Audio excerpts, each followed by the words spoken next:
சட்டமன்ற நாடாளுமன்ற உறுப்பினர்கள் மற்றும் அமைச்சர்களின் குழந்தைகளும் அரசு பள்ளியில் சேர்க்கப்பட வேண்டும் என பழநெடுமாறன் தெரிவித்துள்ளார்.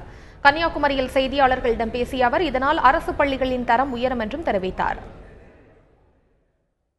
அரசு பள்ளிகளில் அதிகாரிகளின் குழந்தைகளும் அரசு ஆசிரியர்களின் குழந்தைகளும் சேர்க்கப்பட வேண்டும் என்ற கோரிக்கை வலியுறுத்தப்பட்டிருக்கிறது. ஆனால் அது மட்டும் போதாது. அமைச்சர்கள், சட்டமன்ற உறுப்பினர்கள் அவர்களின் குழந்தைகளும் அரசு பள்ளிகளில் தான் சேர்க்க முன்வர வேண்டும்.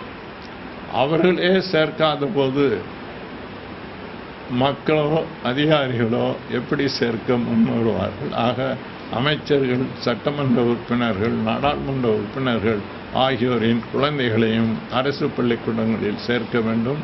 அரசு பள்ளிக்கூடங்களின் தரத்தை மேம்படுத்த வேண்டும்.